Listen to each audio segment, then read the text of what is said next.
말씀을 읽거나 혹은 기도를 하다 보면 때로는 이런 생각이 좀 들 때가 있습니다. 하나님께서 감당하기 힘든 것들을 말씀하시면 어떡하나라는 생각이 들 때가 있는데, 오늘 말씀을 통해서 그럴 때마다 어떻게 해야 되는지 배울 수 있는 저희들 될 수 있기를 바랍니다. 오늘 말씀은 보면은 엘리와 사무엘 그리고 또 하나님께서 등장하시는 것을 보게 됩니다. 본격적으로 무게중심이 엘리에서 사무엘에게로 옮겨지는 것도 보게 됩니다. 2장 마지막 부분에서 하나님께서 엘리의 집에 내린 저주의 내용이 다시 오늘 말씀인 3장에서 반복되는 것을 보게 됩니다. 그런데 3장을 가만히 보시면 3장 안에서 시간의 흐름이 있다는 것을 우리가 보게 됩니다. 1절에서는 아이 사무엘이라고 말씀하는데 19절 말씀에 가면은 사무엘이 자라매라고 말씀하는 것을 통해서 이제 3장 안에서도 시간이 흘러가고 있구나라는 것을 보게 되는 겁니다. 그러면서 사무엘이 자랄수록 엘리의 집안에는 몰락의 시간이 다가오고 있다라는 것 또한 보게 됩니다. 먼저 3장 1절부터 9절 말씀 보면 하나님께서 사무엘을 부르시는 장면을 보게 됩니다. 3장 1절 말씀 이렇게 말씀합니다. 아이 사무엘이 엘리 앞에서 여호와를 섬길 때에는 여호와의 말씀이 희귀하여 이상이 흔히 보이지 않더라 라고 말씀합니다. 사무엘 시대의 배경은 사사기 시대가 그대로 이어지고 있다는 겁니다. 그래서 하나님의 말씀이 희귀했고 또 하나님의 말씀을 듣는 사람도 희귀했고 따라서 순종하는 사람도 희귀했다는 것을 보게 됩니다. 아직 각기 소견에 옳은 대로 살아가는 사사기의 배경이 그대로 이어지고 있다는 겁니다. 이런 상황에 제사장 엘리는 이스라엘의 영적인 상태를 대표해서 보여주고 있는 제사장 엘리는 눈이 점점 어두워가서 잘 보지 못하고 있다는 것을 말씀합니다. 나이가 들어서 정말로 눈이 어두워지고 있는 것을 말씀하면서도 영적 상태에도 어두워지고 있다는 것을 말씀하고 있는 겁니다. 이것은 엘리를 통해서 이스라엘의 영적인 상태가 어떤지를 보여주고 있는 겁니다. 이스라엘도 영적인 상태에 눈이 어두워지고 있었습니다. 그래서 엘리는 하나님과 교제하기보다는 자기 처소에 누워 있었고 이스라엘 백성들은 각기 자기 소견에 옳은 대로 살아가고 있다는 겁니다. 그런데 반면에 아직 아이인 사무엘은 이렇게 하고 있었습니다. 3절 말씀 보면 사무엘은 하나님의 궤가 있는 주의 성전에서 누웠더니 라고 말씀합니다. 그리고 표준세번역에선 이른 새벽 하나님의 등불이 아직 환하게 밝혀 있을 때라고 말씀합니다. 성막 안에 등불은 언제나 켜져 있어야 합니다. 제사장의 중요한 직무이기 때문입니다. 그 중요한 일을 아직 어린 아이인 사무엘이 감당하고 있다는 것을 보여주고 있습니다. 사무엘이 등장할 때는 언제나 하나님을 섬기는 것과 연결돼서 이제 말씀에 등장합니다. 하나님의 말씀을 사모하고 있는 사무엘의 모습을 보여주는데 이것을 우리가 언제 볼 수 있냐면 2장 11절 말씀에선 이렇게 말씀합니다. 엘가나는 라마의 자기 집으로 돌아가고 그 아이는 제사장 엘리 앞에서 여호와를 섬기니라 라고 말씀합니다. 그리고 18절 말씀에서는 이렇게 말씀합니다. 사무엘은 어렸을 때 세마포 에봇을 입고 여호와 앞에서 섬겼더라. 아직 어린 아이이지만 하나님을 섬기는 것과 연결돼서 사무엘이 계속해서 나오는 것을 보게 되는 겁니다. 그리고 나서 3장 4절부터 9절에서는 하나님께서 사무엘을 부르시는 장면을 보게 됩니다. 그런데 아직 아이였기 때문에 하나님께서 자신을 부르시는 것을 사무엘이 알지 못합니다. 사무엘은 자기를 부르는 소리를 듣고 엘리에게로 갑니다. 그런데 엘리는 자기를 부르지 않았다고 말하고 다시 가서 자라고 말합니다. 이렇게 3번을 반복하게 됩니다. 여기서도 사무엘의 순진함과 성실함을 보여줍니다. 충실하게 엘리에게로 가고 또 똑같이 3번이나 엘리에게로 가서 똑같이 물어보는 것을 보게 되는 겁니다.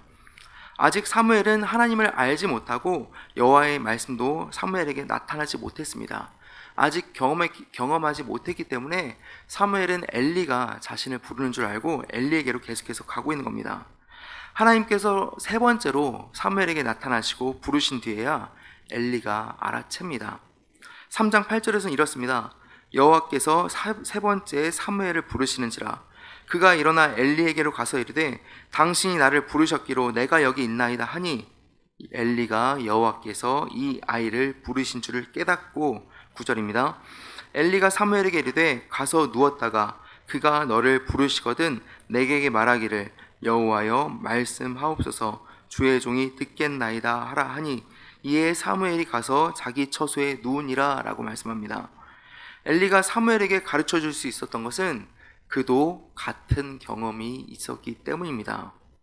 그렇기에 더 안타까움이 느껴지게 되는 겁니다. 나도 저렇게 하나님의 말씀을 들을 때가 있었는데 라는 생각을 엘리도 할 수 있는 겁니다. 그러나 지금 엘리의 상황은 어떻습니까? 몸도 영도 어두워진 상태로 나이가 들어서는 그 모든 것을 돌이키기에는 힘이 붙인 상태인 것입니다. 엘리는 사무엘에게 어떻게 해야 하는지 알려주고 또 사무엘은 엘리를 통해서 자신을 하나님께서 부르신다는 것을 깨닫게 되었습니다. 그리고 어떻게 응답해야 하는지도 알게 되었습니다. 그래서 사무엘은 엘리가 가르쳐준 그대로 하나님께 대답합니다.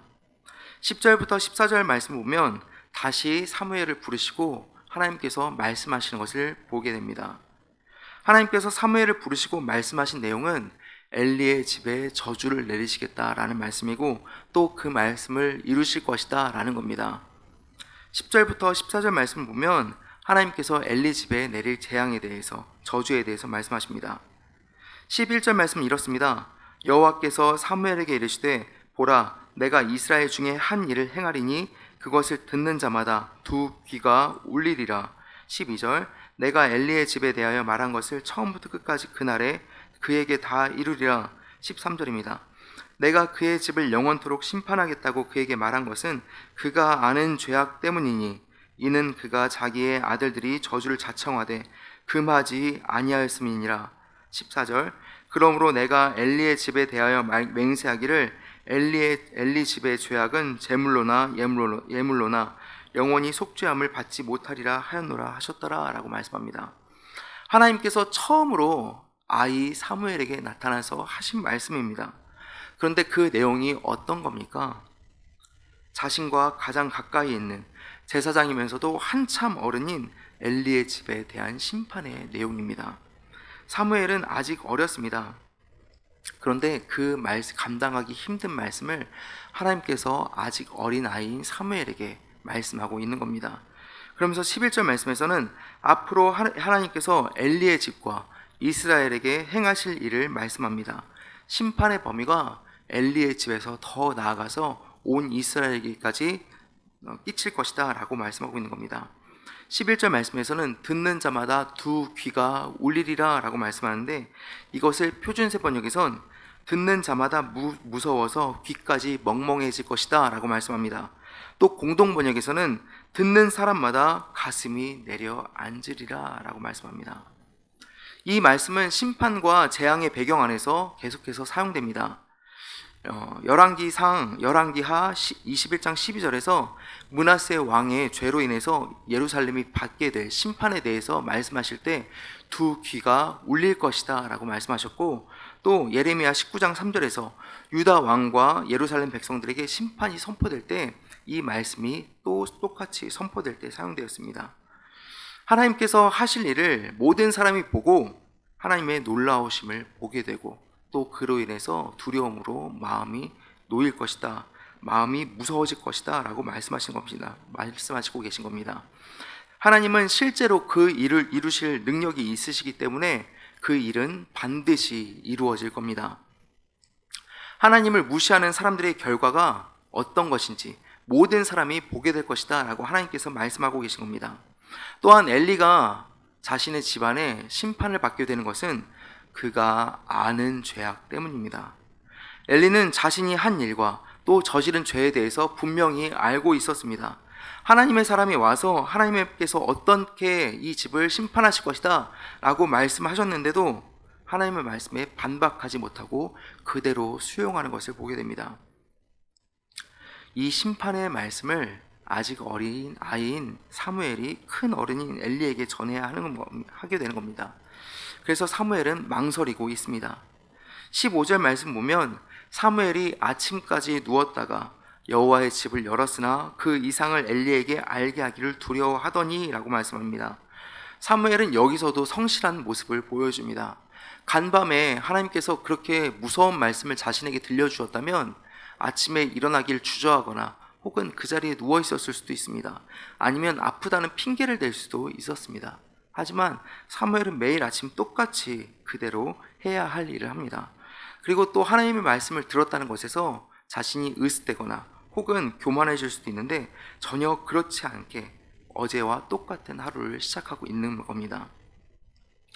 그러나 사무엘은 엘리의 집에 그 말씀을, 하나님의 말씀을 전하는 것을 망설이고 있습니다. 그런 사무엘에게 엘리가 이렇게 말씀합니다. 사무엘을 불러 이르되 내 아들 사무엘아, 그가 대답하되 내가 여기 있나이다 하니 그가 이르되 내게 무엇을 말씀하셨느냐? 청하노니 내게 숨기지 말라. 내게 말씀하신 모든 것을 하나라도 숨기면 하나님이 내게 벌을 내리시고 또 내리시기를 원하노라 하는지라 라고 말씀하는 겁니다. 엘리는 이렇게 사무엘을 통해서 두 번째로 자신의 집에 내린 심판의 내용을 듣게 됩니다. 여기서 신기한 것은 엘리의 반응입니다. 18절 말씀을 보면 이렇게 말씀합니다. 사무엘이 그것을 그에게 자세히 말하고 조금도 숨기지 아니하니 그가 이르되 이는 여호와시니 선하신 대로 할 것이니라 라고 말씀하고 있는 겁니다. 이는 여호와시니 선하신 대로 할 것이니라 라는 말씀을 표준세 번역에선 그분은 주님이시다, 그분께서는 뜻하신 대로 하실 것이다 라고 말씀하고 있는 겁니다. 하나님께서 자신의 집에 내릴 저주를 그대로 인정하고 있는 겁니다. 그래서 엘리의 모습을 보면 더욱 안타까움이 느껴집니다. 왜 그러냐면 엘리의 태도를 보면 속죄할 생각이 없다기보다는 이제는 나이가 너무 들어서 속죄할 여력이 없는 것처럼, 그래서 그 모든 것을 포기하는 것처럼 보이기 때문입니다. 하나님의 심판의 말씀을 인정하는 것이 아니라 그 말씀을 들었다면 거기서 돌이켜야 하는데도 불구하고 하지 않는 것이 아니라 하지 못하는 것처럼 보이기 때문입니다. 이런 엘리의 집과는 다르게 사무엘은 하나님께 인정받고 사람들에게 사랑받으며 성장하는 모습을 그 이후의 말씀부터는 계속해서 보여줍니다. 18절 말씀부터 21절 말씀이 이렇습니다. 사무엘이 자라매 여호와께서 그와 함께 계셔서 그의 말이 하나도 땅에 떨어지지 않게 하시니 단에서부터 브엘세바까지 온 이스라엘이 사무엘은 여호와의 선지자로 세우심을 입은 줄 알았더라. 여호와께서 실로에서 다시 나타나시되 여호와께서 실로에서 여호와의 말씀으로 사무엘에게 자기를 나타내시니라 라고 말씀합니다. 하나님께서 사무엘과 늘 동행하시는 것을 말씀하고 계시는 겁니다. 그의 말이 하나도 땅에 떨어지지 않게 하셨다라는 것은 사무엘의 말이 하나도 어긋나지 않고 다 이루어지게 하셨다라는 말씀인 겁니다. 그리고 단에서부터 브엘세바라는 것은 이스라엘의 최북단에서 최남단까지, 우리나라로 치면 한라에서 백두까지라고 볼 수 있는 겁니다. 그래서 하나님께서 사무엘과 함께 하심으로 사무엘이 여호와의 선지자로 온 이스라엘이 인정하는 그 일이 벌어지게 되는 겁니다. 이 일은 사무엘이 하는 말이 모든 사람에게 하나님의 말씀으로 인식되었고 또 무시당하지 않게 하셨음을 의미하고 있는 겁니다. 지금까지의 엘리의 집과는 전혀 다른 방향과 방법이 사무엘을 통해서 나타나게 되는 겁니다. 오늘 말씀을 통해서도 우리는 여전히 하나님께 순종하고 또 교제해야 하는 것이 중요하다는 것을 보게 됩니다.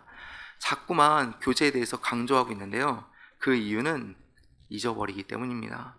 또 교제를 해야지 하나님께서 무엇을 말씀하시는지 알고 또 순종할 수 있기 때문에 그렇습니다. 사무엘은 엘리를 통해서 하나님과 교제하는 방법을 배웠습니다. 자신을 부르시는 분이 하나님이시라는 것을 알게 되었고 또 어떻게 대답해야 하는지도 알게 되었습니다. 사무엘의 태도는 이런 겁니다. 주님 말씀하소서, 주의 종이 듣겠나이다 라는 겁니다. 사무엘은 엘리가 가르쳐준 그대로 했습니다. 그리고 주님의 말씀을 듣게 되었습니다.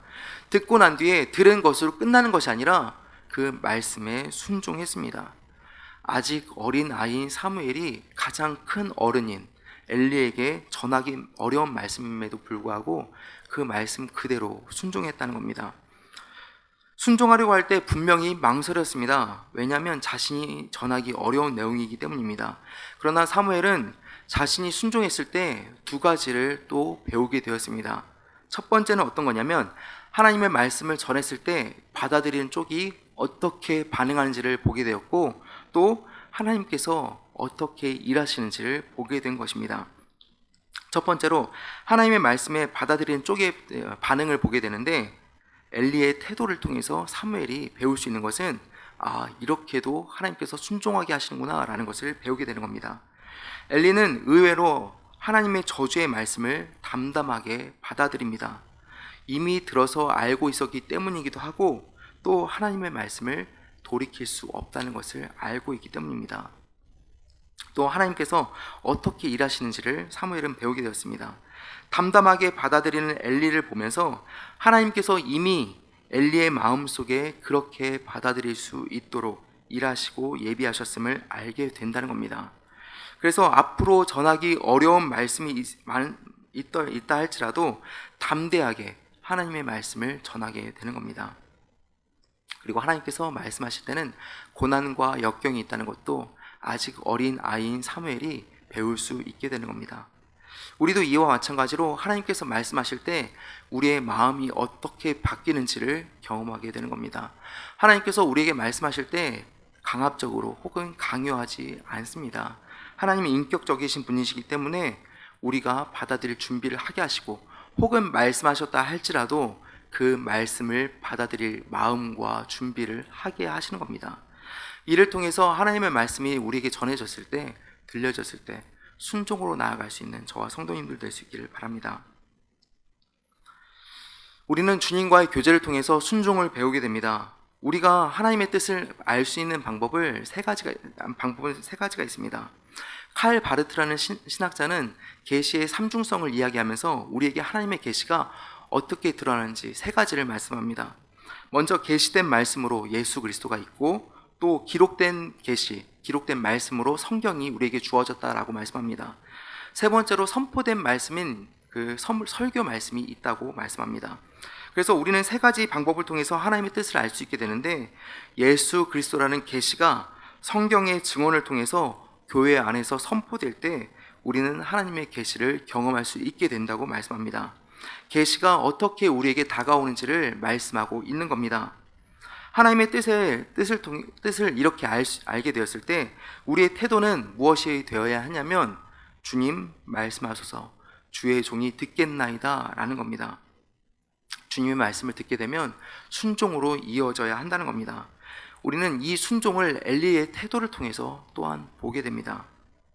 엘리는 하나님의 말씀을 인정하고 그대로 받아들입니다.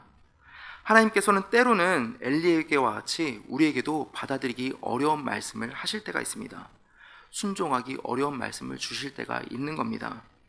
그럴 때 우리가 기억해야 하는 것은 엘리가 한 말입니다. 엘리는 어떻게 말씀합니까? 이는 여호와시니 선하신 대로 하실 것이니라 라고 말씀하는 겁니다. 그리고 담담하게 순종하는 엘리의 태도를 우리가 본받아야 합니다. 저주와 심판의 말씀에 대해서 이렇게 본받으라는 것이 아닙니다. 순종하기 어려운 말씀을 주실 때에 우리가 이러한 태도로 말씀을 받아들여야 한다는 겁니다. 보통 언제 이런 경우가 찾아오게 되냐면, 우리가 생각하는 뜻과 우리가 생각하는 계획과 우리의 마음과 그 모든 것을 하나님께서 바꾸실 때, 꺾으실 때 그렇습니다. 그럴 때 우리는 주님께 순종할 수 있어야 하는 겁니다. 순종하는 과정을 통해서 우리는 더욱 놀랍게 일하시는 하나님을 경험하게 되는 겁니다. 그리고 우리는 엘리를 통해서 또 한 가지를 배울 수 있게 됩니다. 나이가 들수록 계속해서 성장해야 한다는 겁니다. 나이가 들면서 몸은 약해질 수 있습니다. 그러나 살아온 세월만큼이나 현명해질 수도 있습니다. 사무엘에게 엘리가 없었다면 사무엘은 아마 많은 부분에서 시행착오를 겪었을 것입니다. 엘리는 어느 순간부터 힘이 부족해서 자신의 인생과 가문을 포기한 것처럼 보이지만 돌이킬 기회가 분명히 있었습니다. 그러나 그는 거기서 주저하고 포기하게 되었습니다. 하지만 우리는 분명히 달라야 합니다. 나이가 들수록 더욱 지혜로워져야 하고, 또 하나님께서 돌이키라는 말씀을 주셨을 때 분명히 돌이킬 수 있어야 하는 겁니다. 그리고 나이가 들면서 지혜롭게 자신뿐만 아니라 다른 사람들까지도 하나님께 인도할 수 있어야 하는 겁니다. 이렇게 엘리를 통해서 순종의 모습을 배우고, 또 더욱더 성숙해지고 지혜로워지고 현명해질 수 있는 저와 성도님들이 될 수 있기를 바랍니다. 그래서 오늘 하루를 살아가면서 늘 주님과 교제하고 또 하나님께서 무엇을 말씀하시든지 간에 순종하며 더욱 하루 주님을 닮아갈 수 있는 저와 성도님들이 될 수 있기를 바랍니다. 기도하겠습니다. 사랑해 주님 감사합니다. 하나님께서 새벽을 깨워주셔서 주님 전에 나와 기도로 하루를 시작할 수 있게 하심을 감사드립니다. 하나님 말씀을 보거나 기도를 할 때 때로는 주님께서 감당하기 힘든 순종의 말씀을 주실 때도 있습니다. 하지만 주님 그럴 때마다 우리의 마음과 뜻과 계획을 주님께 모두 맡겨드릴 수 있게 하여 주시고 그 어려운 말씀이 있을 때마다 주님 말씀하소서 주의 종이 듣겠나이다. 여호와는 선하시니 그 뜻대로 이루어질지어다 라고 선포할 수 있는 저희들 될 수 있도록 주님 붙잡아 주시옵소서. 그래서 우리의 인생을 주님께 올려드리고 또한 우리의 하루를 주님께 올려드리면서 하루하루를 살아가면서 날마다 더욱더 성장하고 성숙해지고 지혜로워지고 현명해질 수 있는 저희들 될 수 있게 해주시고 또한 우리들 뿐만 아니라 다른 사람들까지도 하나님께로 향하게 만들어 줄 수 있는 그런 우리 귀한 성도님들 될 수 있도록 주님 붙잡아 주시옵소서. 이 시간 주님께 감사한 마음을 담아서 예물을 드리는 손길들이 있습니다. 하나님 축복하여 주시고 또한 우리 성도님들 가는 곳마다 안전과 건강 다 책임져 주시고 또 하나님의 이 예물이 쓰여진 곳마다 하나님의 영광이 드러날 수 있도록 주님 붙잡아 주시옵소서. 재물로 인해서 어려움 겪지 않게 해주시고 날마다 일용할 양식과 그 모든 것을 채우시는 주님의 손길을 경험하며 살 수 있도록 주님 붙잡아 주시옵소서. 우리 담임 목사님 기억하여 주시고 하나님 건강 회복해 주셔서 주님께서 맡기신 사명 넉넉하게 감당할 수 있도록 주님 붙잡아 주시옵소서. 또한 어려움 당한 가정이 있습니다. 하나님 그 어려운 것들 다 만져주시고 주님 안에서 순적하게 해결되고 또한 주님께서 이루시는 그 계획대로 이루어질 수 있는 그 귀한 가정 될 수 있게 해주시고 책임져 주셔서 건강할 수 있도록 주님 붙잡아 주시옵소서. 늘 함께 하시고 지키실 줄 믿으며 사랑이신 우리 주 예수 그리스도의 이름으로 기도드립니다. 아멘.